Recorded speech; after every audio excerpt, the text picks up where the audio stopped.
abrazo virtual. Es un gusto estar aquí, compartir con ustedes la palabra de Dios. Mi nombre es Jafet García. Para los que no me conocen, junto con mi esposa, mi hija de 3 años y mi hijo recién nacido, tiene 2 meses, somos misioneros. Llevamos la palabra de Dios a aquellos lugares donde no han escuchado de Él. Es un privilegio hacerlo. Es un privilegio hacerlo, nos encanta, nos fascina. Estamos aquí en el país de México porque nos expulsaron de Nepal. La agencia de inteligencia nepalí nos investigó, nos interrogó por muchos días y descubrió que somos misioneros y nos expulsó del país. Fue un momento tan doloroso. Ahora he logrado contar sin lágrimas, pero en su momento fue algo tan doloroso, lloramos mucho, no por lo que nos hicieron, sino porque nos dolió que nos sacaran del país. Hace 4 años habíamos estado batallando ya, hace 4 años habíamos batallado por 2 años, que Dios nos estaba llamando a un país. Ahora como estamos en vivo, ¿verdad? Como estamos en vivo, no lo voy a decir porque ahora ya me di cuenta que sí me pueden expulsar de un país. Dios nos había estado llamando para un país, el país número 1 con persecución a los cristianos, el más cerrado del mundo, donde ser cristiano es fatal, con ojos rasgados y con un señor que todo el mundo lo conoce, con un corte raro, ya saben quién es. Y le decíamos que no a Dios. Luchábamos con Dios, pero pelear con Dios es desgastante. Estuvimos batallando y le decíamos a Dios que no. Y al final de cuentas, Dios me recordó lo que yo le dije cuando tenía como 10 años. Le dije 2 cosas. 1, yo te quiero servir donde nadie quiera ir. Y lo segundo que le dije es, yo te quiero servir donde todos tengan miedo de ir. Y me lo recordó. Y le dije, está bien, Señor, sí voy. Y le dije al Señor que sí, descansamos. Mi esposa también contestó al Señor y le dijo que sí. Pero yo le dije al Señor, Señor, cuando sea el tiempo, háblanos de manera tajante, porque tenemos muchas cosas que hacer todavía en Nepal. Así es que estuvimos trabajando en Nepal, predicando en medio de la pandemia, anunciando las buenas nuevas. De pronto sucede esto, nos regresan a México. Yo estuve con depresión llegando aquí porque no queríamos salir de Nepal. Y por más que intentaba, no podía salir de la depresión hasta que pues Dios habló a mi vida, me mostró algo, no tengo tiempo para contarlo, y me recordó que yo le había dicho, háblame de manera tajante. Me habló de manera tajante a través de una expulsión del país. Y entonces, aprendí muchas cosas. Una de ellas es que hay que tener cuidado con lo que le decimos al Señor. Número 2, que Dios tiene un propósito en medio de la crisis. Y número 3, que aún la crisis más difícil, en medio de eso, Dios está con nosotros. Por eso es que estoy aquí con ustedes, si no, con mucho gusto estaría allá. Cambiaría los tacos en un abrir y cerrar de ojos por las lentejas y arroz que hay allá. No porque sepan muy buenas, sino porque es allá donde Dios nos mandó. Bueno, ahora vamos a regresar a Nepal. Sí, por supuesto que sí, vamos a regresar, vamos a ir y a predicar, pero también vamos a ir a aquel otro país y vamos a predicar, porque yo creo algo muy, muy firmemente: Dios es un Dios de poder que transforma vidas y nuestros corazones. Así es que yo lo quiero hacer. Es lo que Dios me ha dado, es mi llamado a predicar, es mi razón de ser, y yo lo quiero hacer. Pero hoy quiero hablar con ustedes acerca de Isaías capítulo 6. Esa es la palabra de Dios para nosotros el día de hoy. Isaías capítulo 6, versículo número 1. Ahora sí, los dormidos digan amén.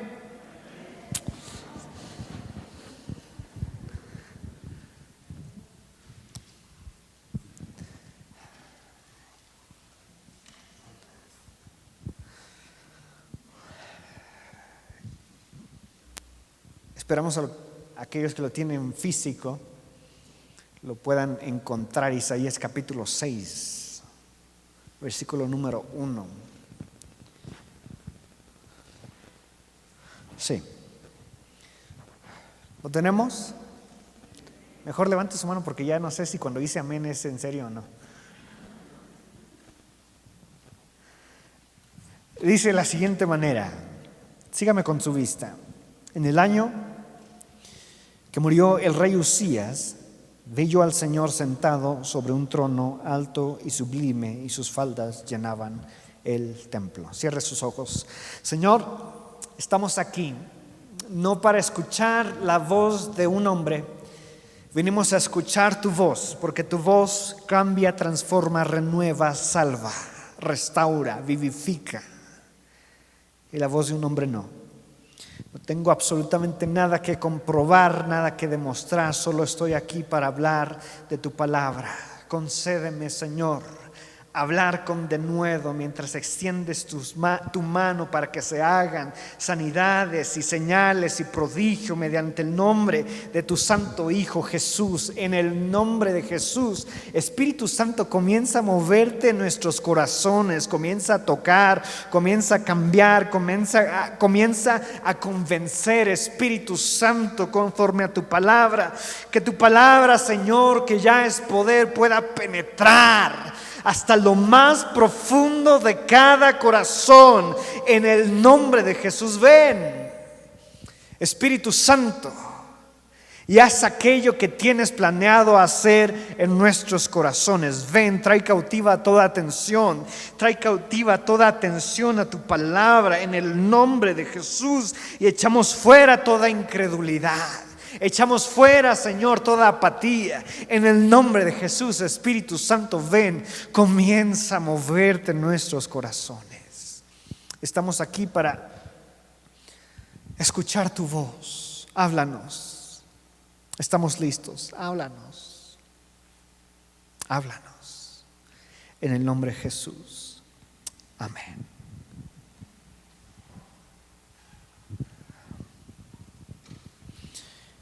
Esta señora fue a un mandir, un templo hinduista, y sintió que algo raro estaba sucediendo en su cuerpo. No sabía exactamente qué, pero sintió algo en su mano derecha. No sabía qué era, simple y sencillamente sintió algo raro. Regresó a su casa y comenzó a sentir que no solamente era su mano, su brazo era doloroso.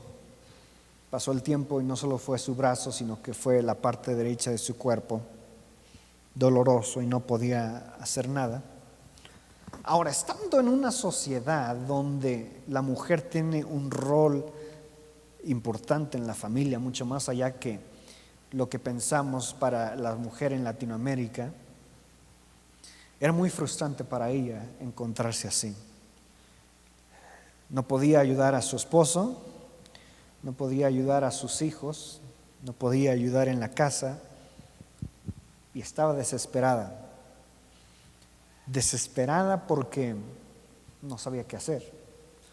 Regresó al mandir, al templo hinduista donde había adorado a Mahalakshmi, a Lakshmi, su diosa, porque había entendido que era algo espiritual.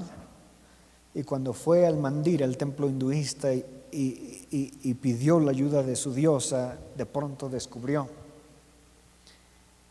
que no había ayuda de parte de ella. Era frustrante para ella porque necesitaba hacer algo en su casa, necesitaba hacer algo en su familia, estaba perdiendo su razón de existir, así lo veía ella. Y no había forma de que pudiera salir adelante. Acudió con los doctores, pero de nada le sirvió. Se dio cuenta que no podía hacer nada. Continuó yendo a más templos con más dioses. Bueno, tienen 33 millones de dioses los hinduistas. Iba con ellos y ninguno de ellos contestaba. Estaba desesperada. Estaba en crisis y no sabía qué hacer. Fue entonces que estábamos saliendo de la pandemia, cuando el gobierno de allá permitió que se reunieran más de 2 personas en cualquier lugar. Todos le corrimos a la iglesia. Estábamos en el primer servicio después del confinamiento. Y estamos en la alabanza, ni siquiera habíamos llegado a la predicación, cuando de pronto esta mujer comienza, número 1, a tirarse en el piso, a moverse como si no tuviera columna y a gritar. Me dijeron las hermanas que estaban ahí en nuestra iglesia, me dijeron, está endemoniada. Estaba haciendo mucho desastre. Es que yo le dije, llévenla, sáquenla de aquí, llévenla al cuarto de al lado. Ahora, hay muchas personas que dicen que están endemoniadas y que realmente no lo están allá. Dicen para llamar la atención, pero no están. Así es que yo he desarrollado, bueno, por lo menos yo pienso que es mi técnica para saber si están endemoniados o no.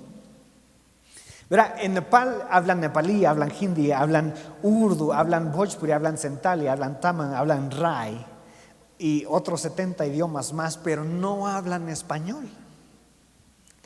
De tal forma que yo les hablo en español y si me contestan es que sí están endemoniados. Y llevaron las hermanas, eran 4 hermanas, la agarraron, una de cada extremidad, la agarraron, la llevaron al cuarto. Y cuando llegamos al cuarto y entramos, eran las hermanas, la señora y yo, cerraron la puerta con candado. Yo dije, aquí se va a poner buena la cosa.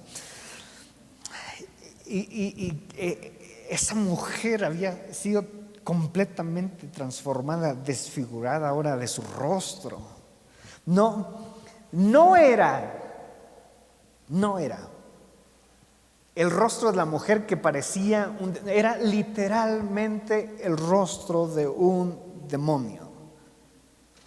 Tenía una fuerza impresionante que, a pesar de que eran 4 hermanas agarrándola una de cada extremidad, con trabajos tenía una fuerza brutal. Pero yo de todos modos le pregunté, le dije en español, más bien le dije, a ver, mírame. Y entonces agarró a las hermanas que estaban ahí como si fueran papel, las aventó y se plantó enfrente de mí. Y lo primero que pensé es, sí está endemoniada.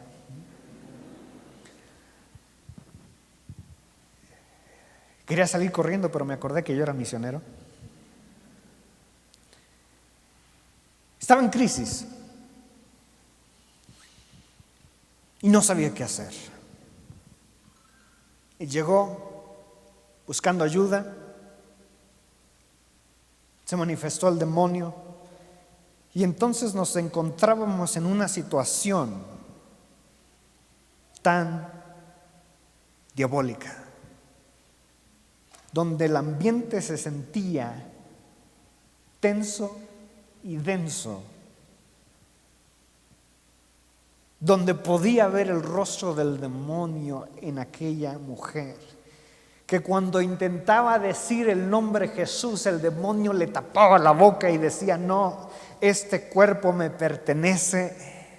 Y lo decía, que en aquel entonces no lo entendía yo: este brazo me gusta, este cuerpo es mío. Y cuando nosotros estábamos orando, nos maldecía y nos decía que nos íbamos a morir.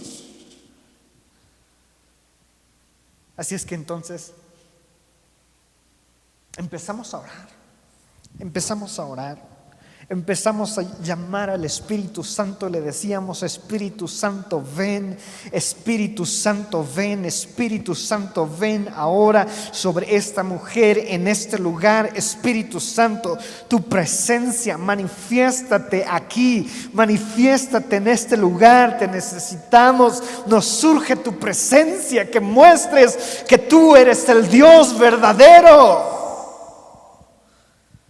Cuando de repente,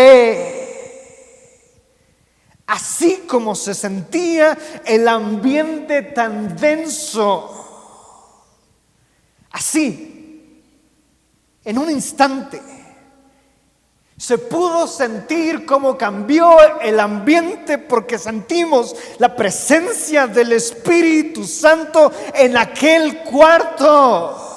De pronto el rostro cambió, de pronto los ojos cambiaron, de pronto pudo decir: Jesús, te necesito, ven, sé el Señor de mi vida, te quiero seguir toda mi vida.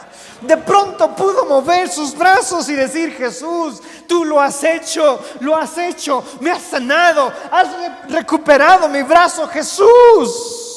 Y es que en los momentos de caos, en los momentos de crisis, en los momentos cuando todo se desmorona, haríamos bien en hacer lo que dice Salmo 121: alzaré mis ojos a los montes, ¿de dónde vendrá mi socorro? Mi socorro viene de Jehová, que hizo los cielos y la tierra. Cuando todo está en caos en la tierra, mi Dios sigue bien sentado en su trono. Esa era la situación que estaba pasando la nación de Judá. Era la situación que estaban viviendo, porque si bien parecía que estaban estables, parecía que estaban en un momento relativamente cómodo durante su historia, de pronto sucedió algo. De pronto lo que habían planeado, cuando el rey murió, todo se acabó. La estabilidad que tenían, la estabilidad política, la estabilidad económica, todo lo que tenían y que tenían planeado y ya sabían lo que iban a hacer, de pronto cuando el rey murió, todo se acabó. Había una inestabilidad política, no solo política, económica. No solamente eso, sino que Asiria, que era la potencia militar de aquel entonces, se encontraba en una campaña de conquista de las naciones y no había quien los detuviera.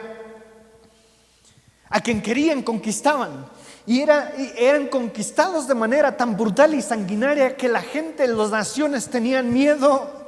Sabían lo que estaba sucediendo: el rey había muerto y ahora la nación de Asiria iba a llegar, iba a matar a cientos de miles de ellos, y a los demás los iba a llevar cautivos. Estaban desfallecidos. Y no solamente eso, sino que en cuestión espiritual se encontraban exactamente de la misma manera. Israel había caído, pero por alguna otra razón el rey era aquella estrella del norte que guiaba hacia el pueblo, hacia Dios. Pero ahora el rey había muerto y no había quien tomara su lugar. No había quien los guiara. Los profetas, los levitas, los sacerdotes, aquellos que se suponía que tenían que llevar a la nación hacia Dios, de pronto se encontraban no yendo tras Dios, no guiando al pueblo tras Dios, sino ellos mismos yendo tras su corazón, buscando cómo satisfacer los placeres y deseos de ellos mismos. Crisis. Se encontraban en crisis. Y si bien no habían dejado el templo, no habían dejado la adoración hacia Dios, ellos por dentro habían estado abandonando el templo desde hace mucho.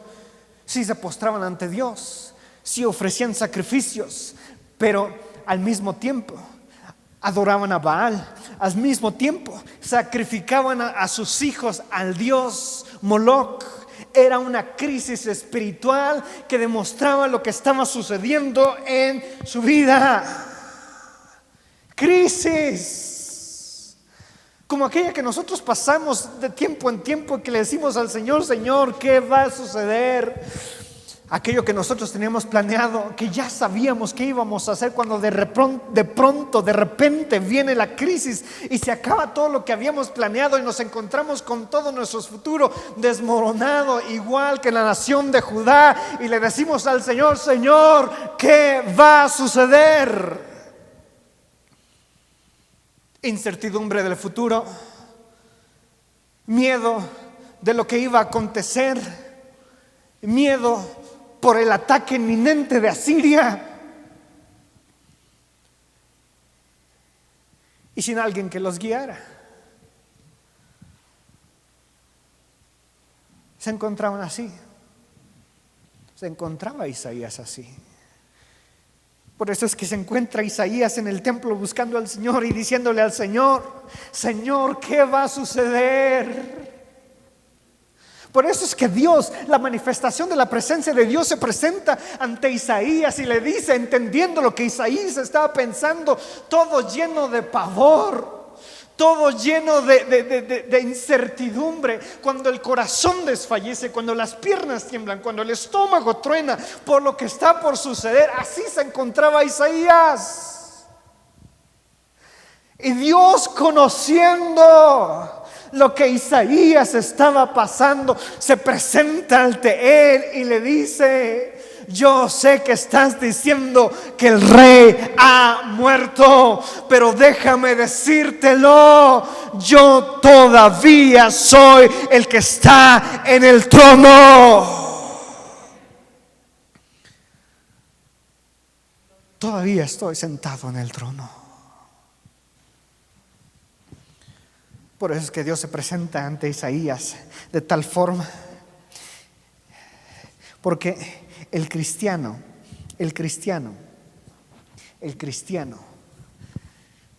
que pone sus ojos en lo divino nunca será movido por las crisis terrenales.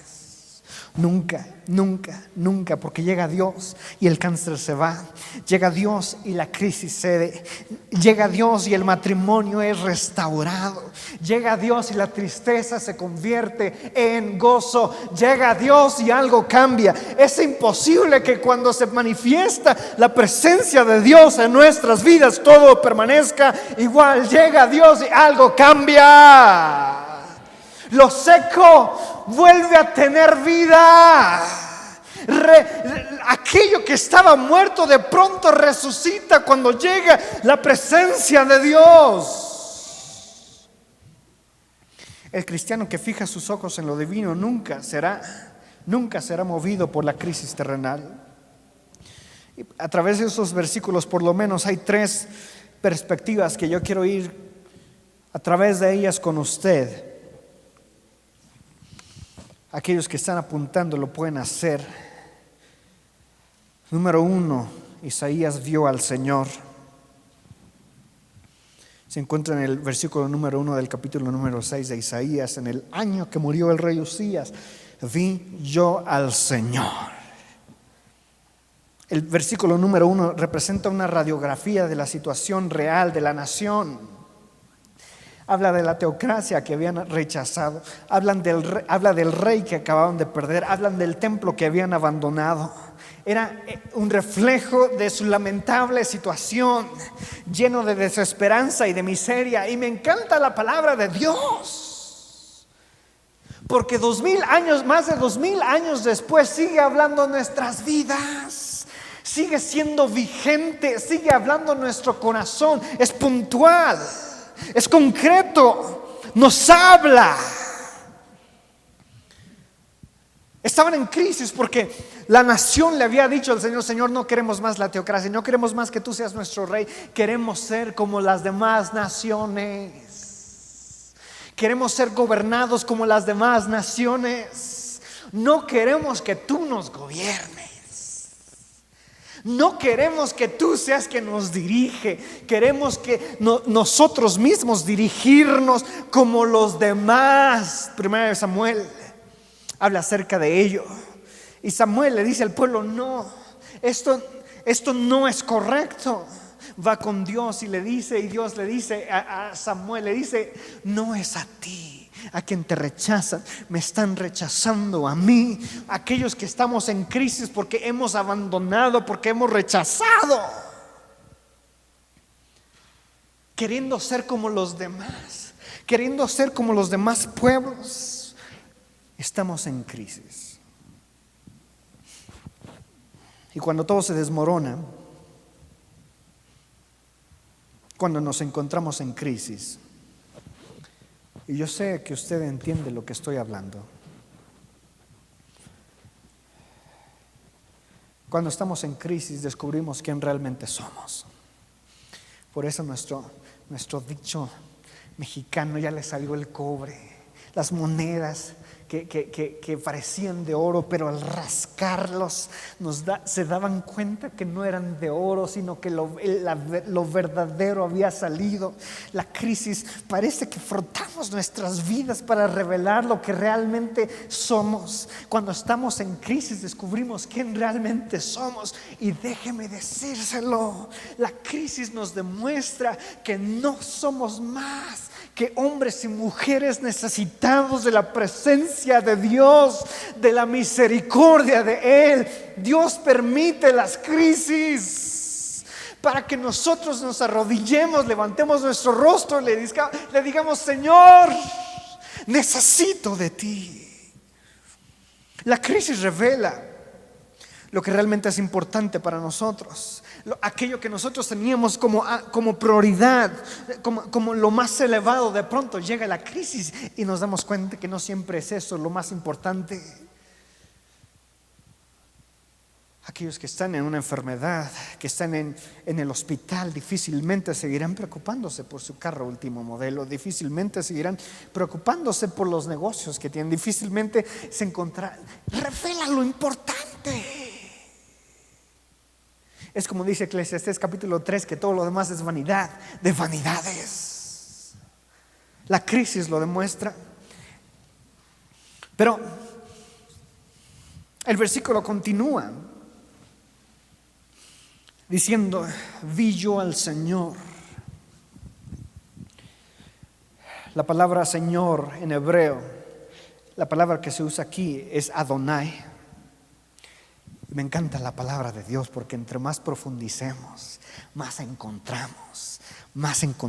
¿Sabe? La Biblia no solo es para leerla, la Biblia es para analizarla, para estudiarla. Y no solo para estudiarla, sino para vivirla. La palabra que se usa es Adonai. Por supuesto, lo que es el título del Dios verdadero, pero tiene connotaciones y matices de autoridad, de soberanía, de un gobernante. Entonces Dios, entendiendo lo que Isaías estaba pasando, porque Dios conoce nuestra necesidad, Dios conoce lo que estamos pasando, se presenta ante Isaías como aquello que necesitaba y le dice: tú que estás en crisis, que dices que no hay rey, déjame decírtelo, yo todavía soy el rey de esta nación. Porque Dios se presenta ante nosotros como aquello que necesitamos. Aquellos que están diciendo: es que yo, ¿sabes? Es que yo tengo un familiar que está enfermo, es que yo estoy enfermo y los doctores me han dicho esto y el diagnóstico es tal. Dios se presenta y nos dice: yo soy Jehová Rafa, tu sanador. Aquellos que están diciendo: es que yo no sé de dónde Dios va a proveer, no sé cómo va a salir adelante esto, es que necesito de alguien. Dios se presenta y nos dice: yo soy Jehová Jireh, tu proveedor. Aquellos que dicen: es que yo estoy con tanta crisis en mi mente y en mi alma y tengo tanta depresión y tengo tanta ansiedad. Dios se presenta y nos dice: yo soy Jehová Shalom, tu paz. Aquello que necesitas lo encuentras en mí. Aquello que usted está buscando, lo encuentra en Él. Adonai se presenta como la necesidad que tiene Isaías. Pero continúa diciendo: vi al Señor sentado sobre un trono alto y sublime. Y podremos hablar del significado de los tronos, pero no hay tiempo hoy.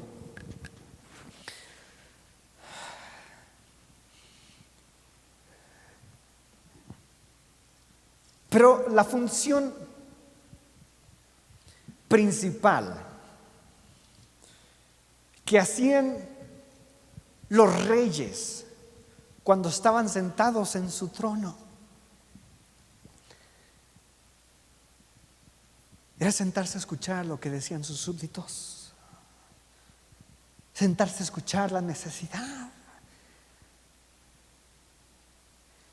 de tal forma que Isaías ve a Dios sentado en su trono. Era Dios, el inmortal, el que es, el eterno, el gran yo soy, el poderoso, el Rey de reyes y Señor de señores. De pronto aquel Dios le dice a Isaías: Isaías, ¿qué hay en tu corazón? ¿Cuál es tu necesidad? Mi oído está inclinado a ti. ¿Qué es lo que necesitas? ¿Qué es lo que hay en tu corazón? Quiero escucharlo.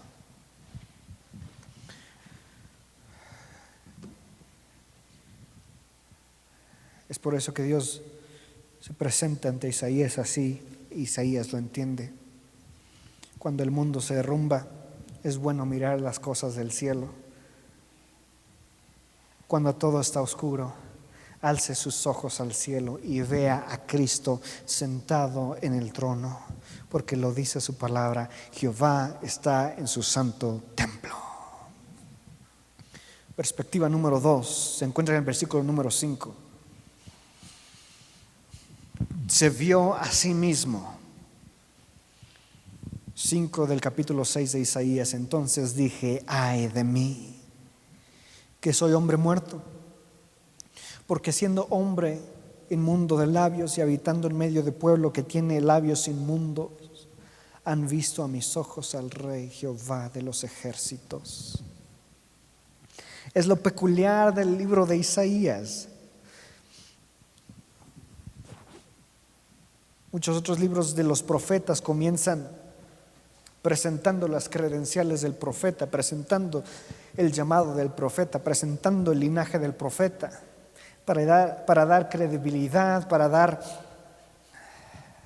autoridad a lo que dice el profeta. Pero no es el caso de Isaías.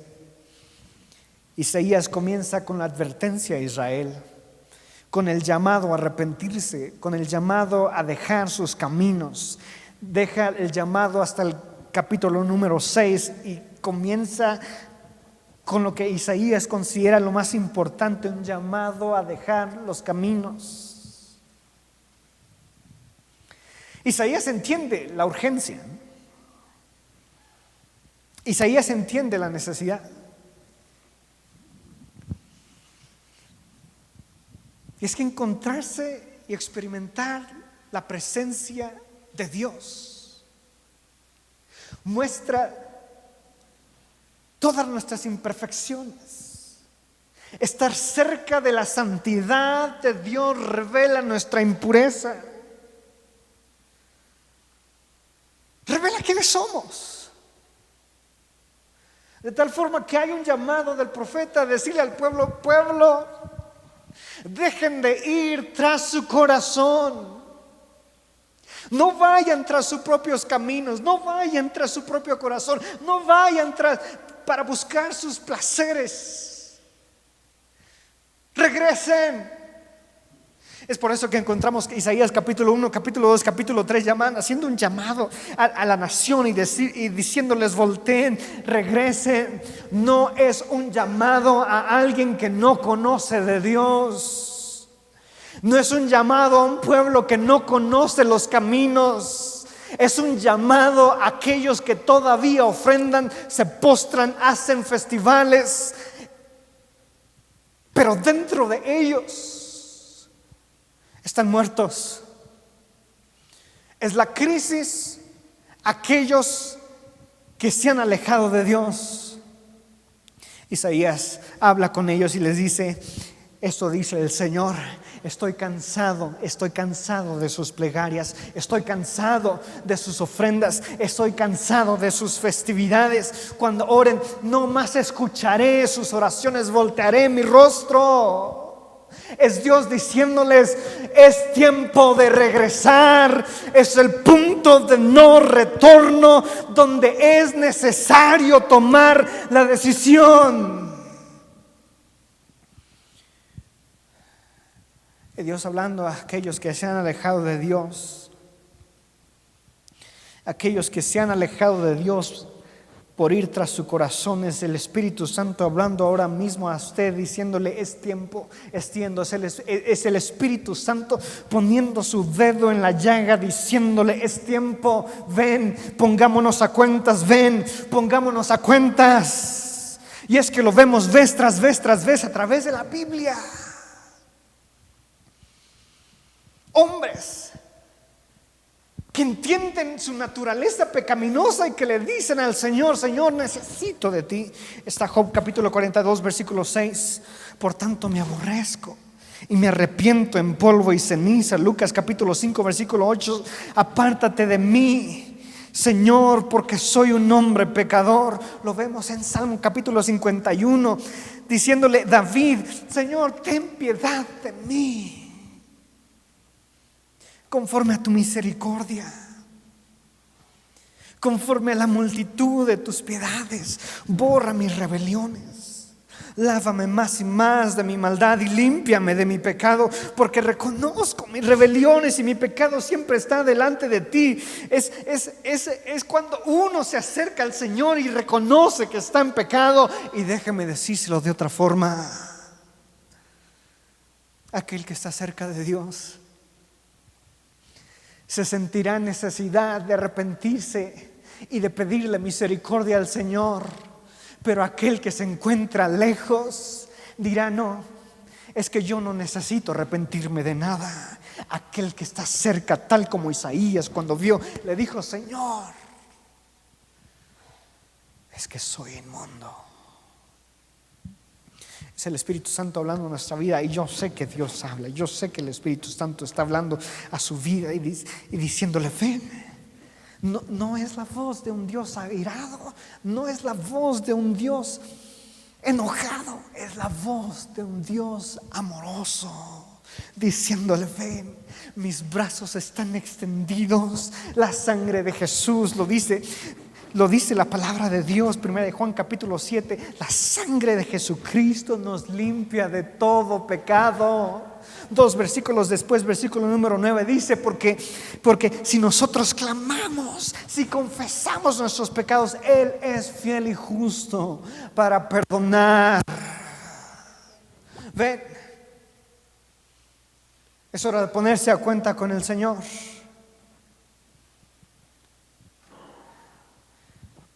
Isaías se vio a sí mismo. Número 3, perspectiva 3. Isaías vio la necesidad. Versículo número 8. Después oí la voz del Señor que decía: ¿a quién enviaré? ¿Y quién irá por nosotros? Entonces respondí yo: heme aquí, envíame a mí. Todo hasta este punto fue una preparación. Todo. la crisis, el temor, la inestabilidad, no fueron más que una preparación. Una preparación. Yo no sé si usted cuando está en crisis le pregunta al Señor: Señor, ¿por qué? ¿Por qué? ¿Se lo ha preguntado? ¿Por qué?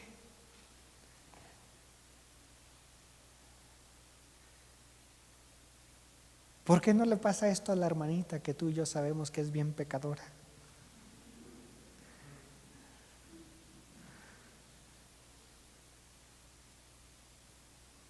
Yo le decía al Señor: Señor, te doy la lista de los misioneros que no hacen nada.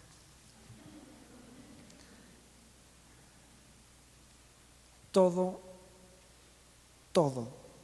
hasta este punto había sido una preparación. Aún sus peores temporadas son usadas por el Señor. Aún las peores temporadas. Las temporadas que usted dice: no sé por qué estoy pasando esto. No sé. Si yo voy a la iglesia, si yo leo la Biblia, yo no sé por qué. Aún las peores temporadas pueden ser usadas por Dios. Isaías vio la necesidad. Tan así que tenemos 5 capítulos antes de eso. Isaías entendiendo la necesidad. Ve la necesidad. Entiende el corazón de Dios. ¿Y qué hay en el corazón de Dios? Todo el mundo lo sabemos. Lo dice la palabra de Dios, que Él no quiere que nadie perezca, sino que todos procedan al arrepentimiento. Nos lo sabemos de memoria, porque de tal manera amó Dios al mundo. Nos lo sabemos. Entender el corazón de Dios, que nadie perezca.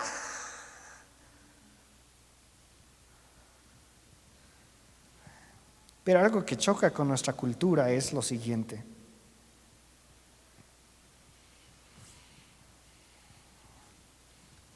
Le dice al Señor: heme aquí, envíame a mí. Y choca con nuestra cultura porque no sé en qué punto de la historia decidimos que teníamos que tener un llamado milagroso. Que aparezca un nombre, una mano escribiendo en la pared su nombre, y que diga: ve y predica. Que aparezca un coro de ángeles cantando su nombre y diciéndole: ve y predica. Cuando ni a Isaías.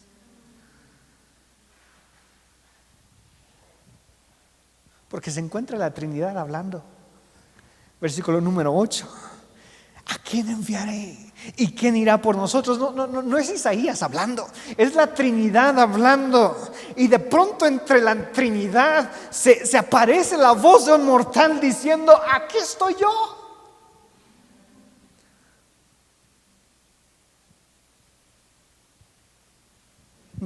No fue como Moisés, que dijo: es que soy torpe al hablar. Es que ¿quién soy yo? No fue como Jeremías capítulo 1, que dice: es que soy un niño. Sino que respondió, se ofreció voluntariamente y dijo: yo voy, aquí estoy yo. Puede que no sea nada especial, puede que me falten muchas habilidades y quizá capacidades para compartir, pero aquí estoy yo.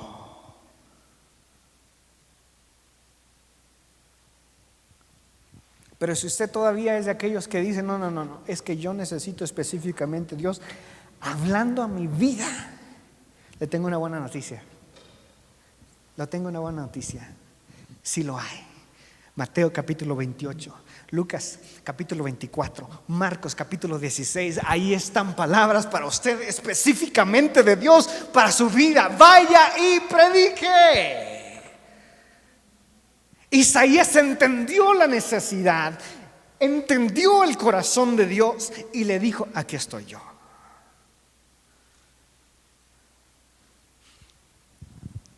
Los estadistas dicen que Latinoamérica va a ser en el 2050 en su mayoría musulmán.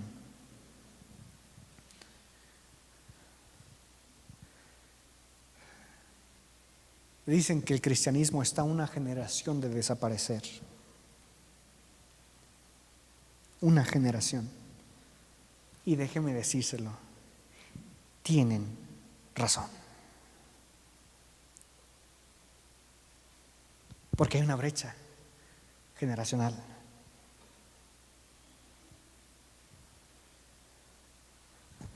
Voltea a ver alrededor y se dará cuenta que jóvenes casi no hay.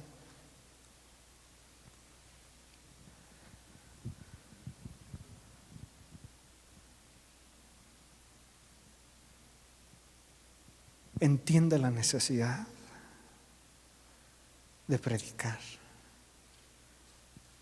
Entienda el corazón de Dios y dígale: aquí estoy yo. Quizá no es un llamado para ir a predicar a Nepal o a Laos o a Camboya o a Sri Lanka, Myanmar, Pakistán, Bangladesh, la India. Pero es un llamado a cumplir con nuestra razón de existir.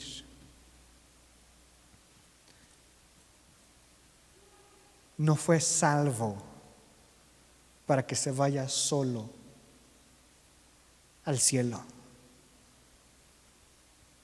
Fue salvo para que lleve a mucha gente con usted al cielo. Fuimos llamados a predicar. A predicar. El cristiano que no predica no tiene razón de existir. No tiene el corazón de Dios. Porque el corazón de Dios ama al perdido. Hay 3.200 millones que todavía no escuchan su nombre ni una sola vez.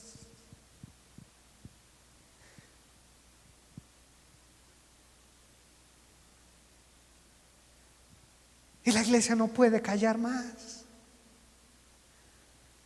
Somos la respuesta para esta crisis del mundo. Somos la luz. Somos la sal. Pero estamos metidos en la iglesia. Estamos con labios cerrados.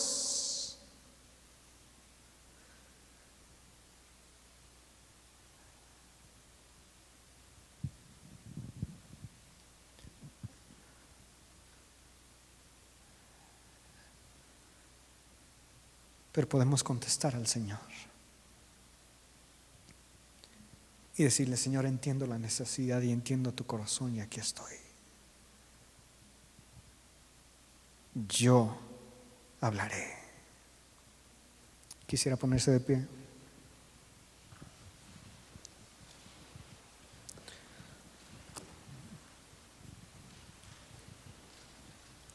Cierre sus ojos.